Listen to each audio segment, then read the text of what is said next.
All right, so I think it's recording now. So just right off the bat, how are you doing? I'm good, man. Good. How are you? Doing well. Good.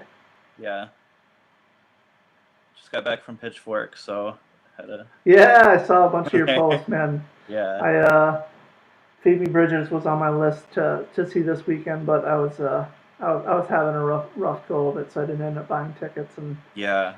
I built a log rack and stacked a bunch of logs instead. Oh yeah, yeah. I Yeah, saw that on Instagram. Nice. yeah, Cool, cool. So right off the bat, I wanted to ask.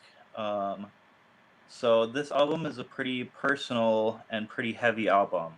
So I just wanted to ask right off the bat if there's any subjects that are uncomfortable to talk about, or any no, songs that yeah. It's an open book for me. Um, yeah, I've got no problem talking about really any of it.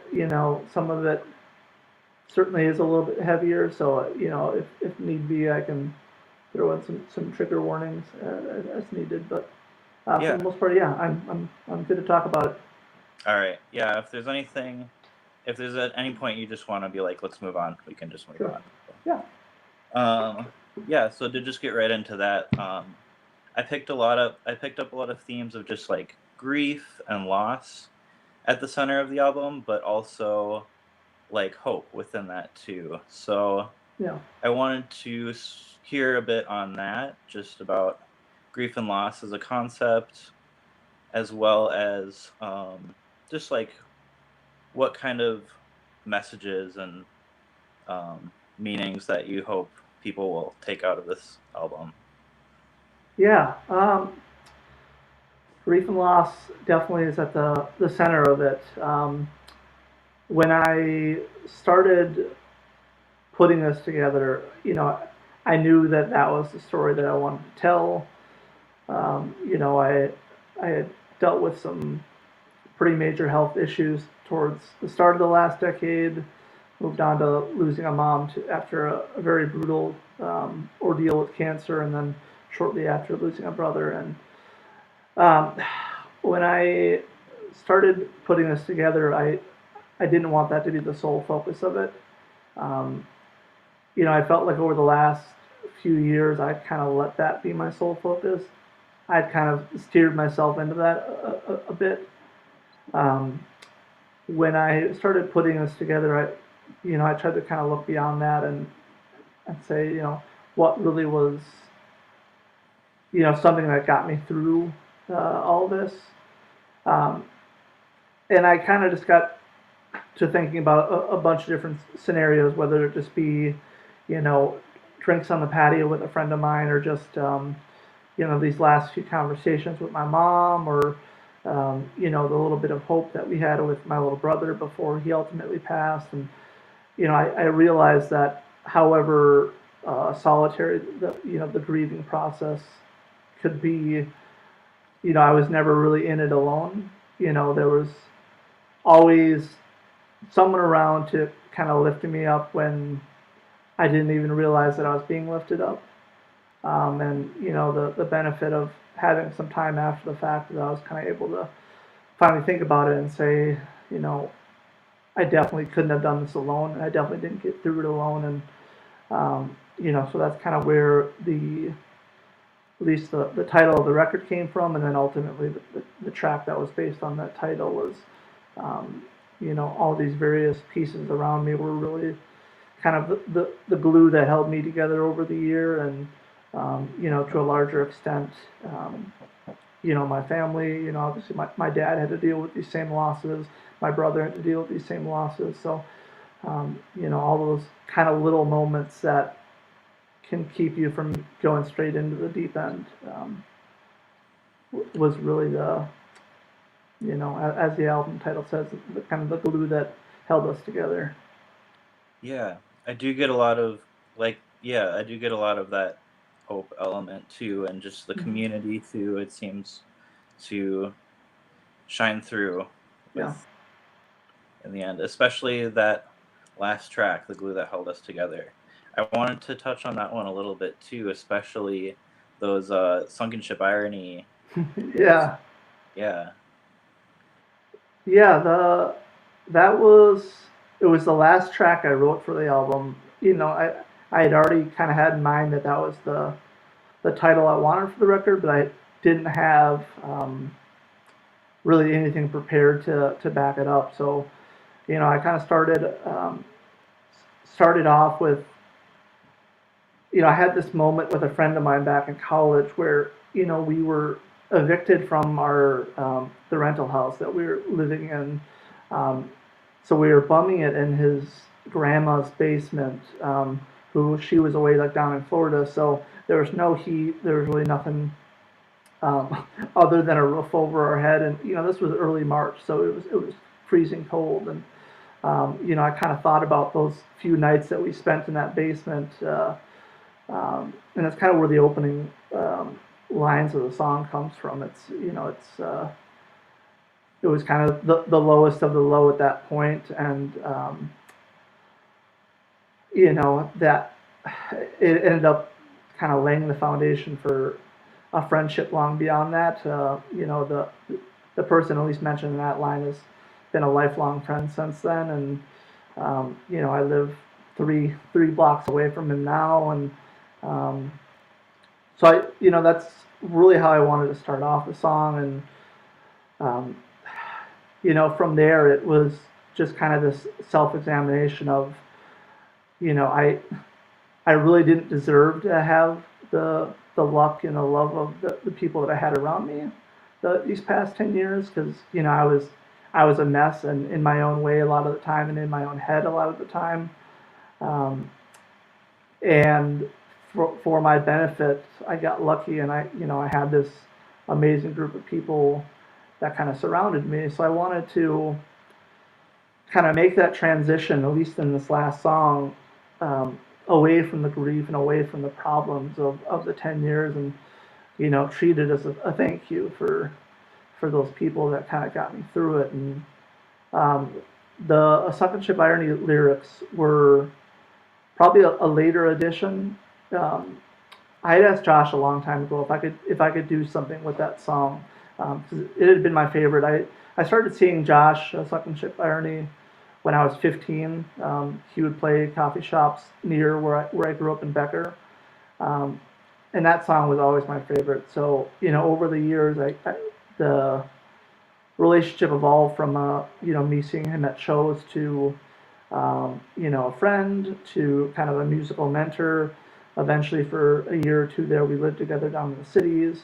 Um, so it was important for me to thank him in a way that um, meant a lot to me. I think it meant a lot to him because those lyrics are probably some of his most widely known, at least back in his touring days around the state and around the Midwest. So I kind of went back to this song, this um, take my advice, stay right here and live your life. There's nothing else that matters because there's someone here who loves you. And thinking about it within the context of the song and within the context of the album, I felt like it was kind of the perfect moment and the perfect culmination of 10 years of really difficult shit, um, but being able to come out the other side and you know maybe not come out on top of it, but come out of it okay, and um, healing. Yeah. Yeah. It was a really good moment, and a really good way to close out the album, I thought. So, Yeah, thank you, kudos. thank you. Um, yeah, I also wanted to touch a little bit about just the vulnerability of the lyrics and the music.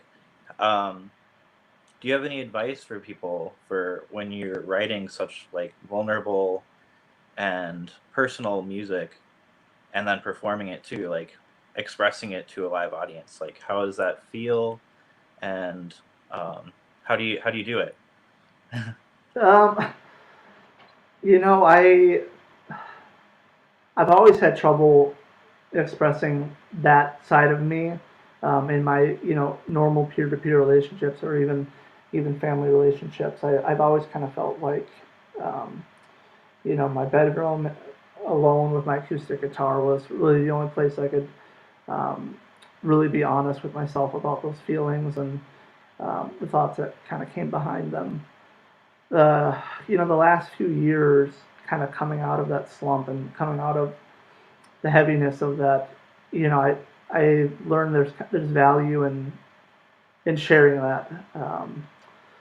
So I've done, a handful of shows in the years since all this stuff took place, and um, I wanted to convey that sense of sincerity and convey that not everything is bubblegum pop music, and that it's hard to be alive some days, and it's hard to work through things like loss and addiction and depression. And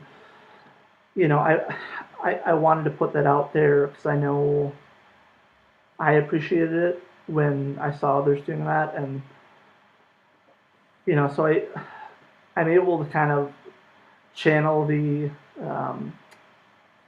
I guess the more outgoing side of my personality when I do that. As I said, I'm not really good at sharing this stuff in peer-to-peer relationships, but when I'm in front of a microphone and I'm up on stage, or even recording the album for that matter, I kind of able to shut off my own self-doubt and kind of put it in the background and say, this is really what I feel. This is the stuff I've gone through, and this is how I think and reflect on what I've gone through. And um, the ability for others to connect with that has been really amazing. In the month, in roughly the month since the album's been released, I've been able to have really candid conversations with a few folks about the subject matter on there, and um, it kind of validated the feelings that I wasn't alone in this, and to some extent that they weren't alone in it either. Yeah. Um, yeah, I definitely am picking up both now and through the album a sense of community being really helpful in in grieving and in recovery. Yeah. So, do you have any other advice for people who are in recovery or in grieving? It's okay to ask for help. I going through a lot of it, I kind of bottled that stuff up and um, tried to process it in my own way alone. And I got to a point where that was no longer really feasible for me to do. Um, you know, Therapy is super important if you're having trouble with these things, and seeing a specialist. Whether that be for anxiety, depression, or addiction, or grief. Seeing someone who can attack that um, like a problem, like a task that can be completed, um, was really helpful for me. And for my analytical kind of side of my brain, I set these tasks out in front of me, and I had no idea really how to solve them or work through them. So bottled them up and pushed them to the side. Nurtured them with drugs and alcohol, and um, when I was finally able to kind of start opening up and started seeing a therapist and realizing that there were problems that could be worked through, and rather than just dealt with, they could be worked through, and skills could be learned to kind of help you in the future with them. So yeah, I'd say, to circle back, you don't have to do it alone. There's a whole world of people out there willing to help and who have the knowledge and skills to kind of give you the building blocks to, not only get yourself out of that initial rut, but also the subsequent challenges that come with it. Yeah, that's good advice. I wanted to also discuss a little bit the production element. I know that you worked with somebody for this. So how was that? Yeah, it was great. So when I started kind of putting the record together, I didn't really know what direction I wanted to take with it. And, I reached out to a few friends who own studios, the Josh of the Suckman Chip Ironing, who was going to help me do some work on it. Um, but ultimately, I ended up going with Matt Patrick, who owns the library recording studio in Northeast. Um, Beautiful studio, a room, a live tracking room, lined with books. Um, just a very homey vibe in the studio. So, I had gone in there with nothing but kind of these acoustic demos, just me, my acoustic guitar, nothing else. Really, the songs were, in fairly rough shape. Some of them better than others, but in fairly rough shape. On top of that, I went to Matt and kind of had the narrative that I wanted to tell, and you know, um, while it may not have been otherwise apparent to him at the time, it was really a decade of my life, and looking back on that decade of my life. So, um, we kind of set the tone of the record that it was going to be dark at some points, but at the end of it, that I wanted it to be okay. I wanted it to feel like there was some hope. So um, we we started doing some of the tracking back in early 2020, right before COVID hit. So we've gotten basic acoustic guitar, some bass, and then I hired a drummer to come in and drum on a few of the tracks. Um, and from there, COVID kind of put the stall on everything. Um, I maybe had 1 or 2 days, over the course of the next year where I actually had to come in and work on the album. Um, Fast forward up to this summer, um, I had this lingering concern of a medical problem that turned out to be cancer. So we, um, I knew from that point that I needed to get it done. So I, met back up with Matt, and I said, I don't have people who can play all these parts, knowing full well that he's like a multi instrumentalist, and just said, what can you do? So we talked through the album again, and tried to reestablish kind of the vibe and the tone that we were originally looking for. Um, and then we spent a couple of days over the early part of the summer, building out the rest of the album. So he played as much on this record as anybody did. Little bits of organ, electric guitar, things like that. So yeah, I mean, it was really a personal experience between the two of us for the most part of uh, kind of slowly crafting these things from a rather rough scaffold to um, what I think is a really beautiful, polished product at the end. Yeah, I think it really goes above and beyond a lot of local artists in that next step of just like I noticed multi-part harmonies Mm-hmm. and background noise coming Mm-hmm. in during Yellow Finch, Yeah. stuff like that that really added just that next level of production. So Yeah, there was a lot of cool moments like that we kind of hashed out along the way. The one in the Yellow Finch was a really late addition.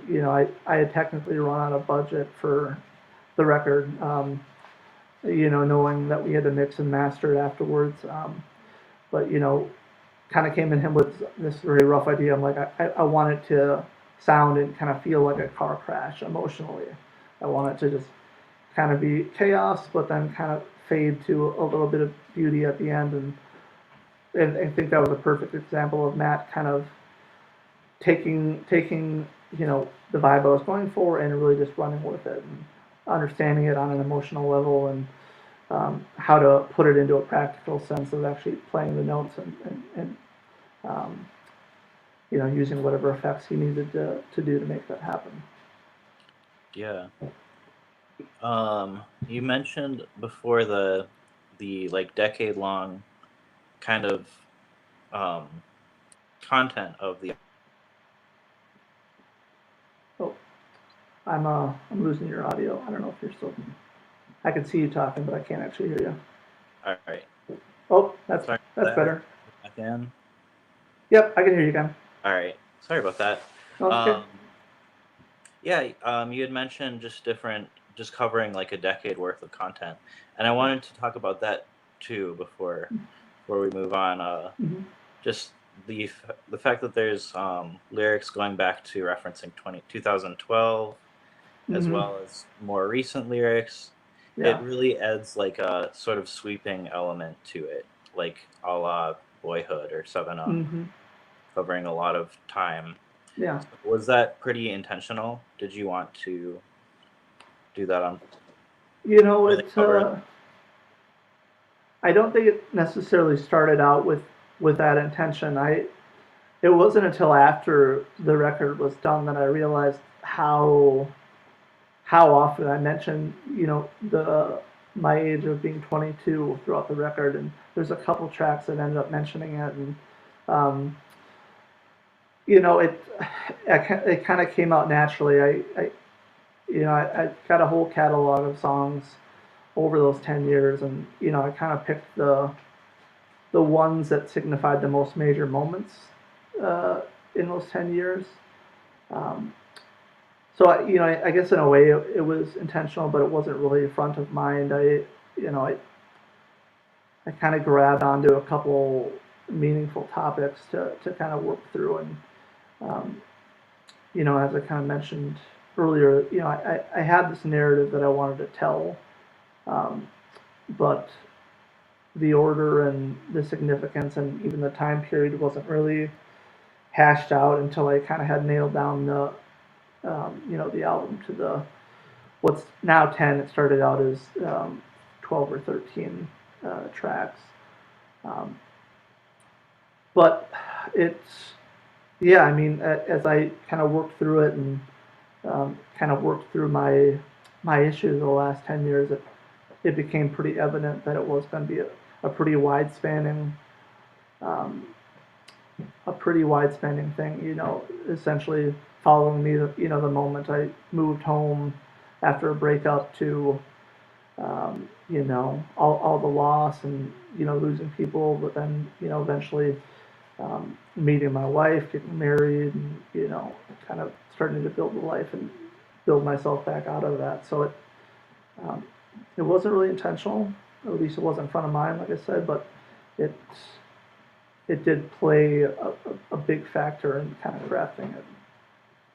Yeah. So that was all the questions I had. I Sure. think that all I had in mind. Is there anything you wanted to touch on that I might have missed, or just that you just want to spread about the album, or in general? Yeah. Yeah. I guess to really give a brief summation of the whole thing, at least from my perspective, it really was a decade in which I lost a lot. Whether it be losing time because of this head injury and having to kind of seclude myself from friends and loved ones, and making music, to losing my mom to cancer, losing my brother to a heroin overdose, and losing myself and my sanity in the process, and um, you know it was a hard record to make at times.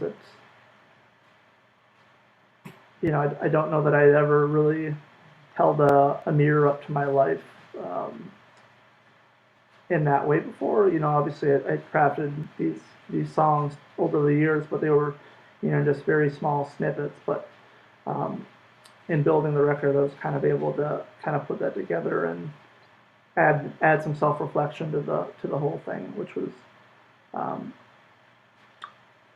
which was really nice. The content throughout is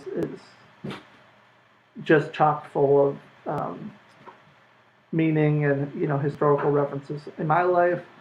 You know, every little slice of lyrics, was either a lot of the songs were started, over a decade ago, maybe almost 2 decades ago. The example there would be the song Lilacs. The opening lines, you know, I see your tracks in the snow and I know where they lead. I'm screaming, come back to me.